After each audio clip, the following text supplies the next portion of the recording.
നമസ്കാരമുണ്ട് എൻ്റെ സുഹൃത്തുക്കളെ. ഞാൻ ഈ വീഡിയോ ചെയ്യുന്നത് എൻ്റെ സുഹൃത്തുക്കളെ വേദനിപ്പിക്കാനല്ല. പക്ഷേ എന്നെ ഒളിഞ്ഞിരുന്ന് ആക്രമിക്കുന്ന എൻ്റെ ഒരു ശത്രുവിനോട് 2 വാക്ക് സംസാരിക്കാൻ വേണ്ടിയിട്ടാണ് ഞാൻ ഈ വീഡിയോ ചെയ്യുന്നത്. ഇനി ഞാൻ എൻ്റെ ശത്രുവായിട്ട് സംസാരിക്കട്ടെ, നിങ്ങൾ ക്ഷമിക്കാം. എൻ്റെ ശത്രുവിനോട് എനിക്ക് പറയാനുള്ളത്, നീ ഒളിഞ്ഞിരുന്നിട്ട് നീ ആക്രമിക്കലല്ല ഒരു ആൺകുട്ടിയുടെ പവർ. നീ ഒരു വീഡിയോ ആയിട്ട് നീ നേർക്ക് നേർ വാ. നിനക്ക് ധൈര്യമുണ്ടെങ്കിൽ നേർക്ക് വന്നിട്ട് നീ സംസാരിക്കുക. നീ ഒളിഞ്ഞിരുന്ന് ആക്രമിക്കലല്ല. എൻ്റെ വീഡിയോ അല്ലെങ്കിൽ എൻ്റെ സീരിയൽ അല്ലെങ്കിൽ എൻ്റെ എന്തൊരു റീലായിക്കോട്ടെ, അത് ഇനി കുറ്റം പറയാൻ നിനക്ക് യോഗ്യതയില്ല. കാരണം നിനക്കൊരു ചെറിയൊരു വീഡിയോ ഇട്ടിട്ട് 4 ആളെ കാണിക്കാനുള്ള യോഗ്യതയുണ്ടോ? ഉണ്ടെങ്കിൽ വാടാ. എന്നിട്ട് നീ വലിയ ആൺകുട്ടിയായിട്ടിരുന്നൂടാ. ഒരു മൊബൈലും കയ്യിൽ പിടിച്ച് അകത്ത് കയറി കുത്തിയിരുന്നിട്ട് ഒരു 2 ടൈപ്പ് ചെയ്തിട്ട് 2 ഡയലോഗ് വിട്ട് കഴിഞ്ഞാൽ നീ വലിയ ആളാവില്ല. നീ നേർക്ക് വാ, നിൻ്റെ കഴിവ് നീ തെളിയിക്കുക, എന്നിട്ട് നീ ഞങ്ങളോട് മത്സരിക്കുക. അതാണ് നല്ലത്.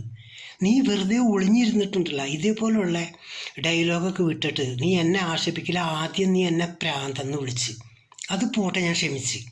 ഇപ്പം നീ തനി കോമാളി എന്ന് പറഞ്ഞു. നീ ഒന്നും മനസ്സിലാക്കണം. നീ അത് മനസ്സിലാക്കിയില്ലെങ്കിൽ അതാണ് എല്ലാവരും കേൾക്കാൻ ഞാൻ പറയണേ. എടാ, നീ നല്ലൊരു കോമാളിയുടെ രക്തമാണ് നിൻ്റെ ശരീരത്തിൽ ഓടുന്നേ. അത് നീ ആർക്കറിയില്ല. നീ 48-49 വർഷങ്ങൾക്ക് പിന്നിലോട്ട് തിരിഞ്ഞു നോക്ക് നീ.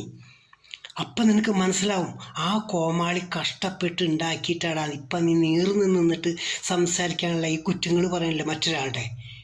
അതിന് യോഗ്യത വന്നത് ആ കോമാളി കഷ്ടപ്പെട്ടുണ്ടാക്കിയ പൈസ തിന്ന് നീ നിലയിലെത്തിച്ചത്. നീ സ്വന്തമായിട്ട് നീ കഷ്ടപ്പെട്ട് എന്തെങ്കിലും ഉണ്ടാക്കിയിട്ടുണ്ടോ? ജീവിതത്തിൽ നീ സ്വന്തമായിട്ട് എന്തെങ്കിലും ഉണ്ടാക്കി വെച്ചിട്ടുണ്ടോ? ഉണ്ടാക്കാൻ നിനക്ക് കഴിയില്ല. കാരണം എല്ലാവരും ശാപം പിടിച്ചു പറ്റി. ആ കോമാളി എന്ന് പറഞ്ഞില്ലേ ഞാൻ, ആ കോമാളിയുടെ രക്തമാണ് നിൻ്റെ ശരീരത്തിൽ ഓടണേന്ന്. ആ കോമാളിയുടെ ശാപം വരെ നീ പിടിച്ചു പറ്റിയടാ. പിന്നെ നീ എവിടെ നന്നാവാനാ? ശാപങ്ങൾ നിൻ്റെ അടുത്ത് നിനക്ക് ചോക്കാൻ പറ്റാത്ത അത്ര ശാപങ്ങൾ നീ പിടിച്ചു പറ്റിയുണ്ട്. അതിൽ തന്നെ നീ രക്ഷപ്പെടൂല. നീ അത് ഓർത്തോ. നീ ഒളിഞ്ഞിരുന്നിട്ട് കുറ്റം പറയല്ല. നിനക്ക് ആലോചിക്കണ്ടോ? നീ കുറേ എടുത്താൽ പൊന്തോത്ത നുണകൾ പറഞ്ഞ് നിൻ്റെ കൂട്ടുകാരന്മാരെ കുറേ വിശ്വസിപ്പിച്ചിട്ടുണ്ട്. അത് കേട്ട് നിൻ്റെ കൂട്ടുകാരന്മാർ നിനക്ക് സപ്പോർട്ട് ചെയ്യുന്ന കൂട്ടുകാരന്മാരുണ്ടല്ല. എടാ, നീയാണെങ്കിൽ തനിപ്പൊട്ടൻ. എന്നാ നിൻ്റെ കൂട്ടുകാരോ മരപ്പൊട്ടന്മാർ. അവർ മരപ്പൊട്ടന്മാരാണ്. കാരണം ഒരു മനുഷ്യൻ സ്വഭാവം അറിയാനായിട്ട് 1 മണിക്കൂർ അവൻ്റെ കൂടെ നടന്നാൽ മതി. പക്ഷേ ഇത് വർഷങ്ങളോളം നിൻ്റെ കൂടെ നടന്നിട്ട്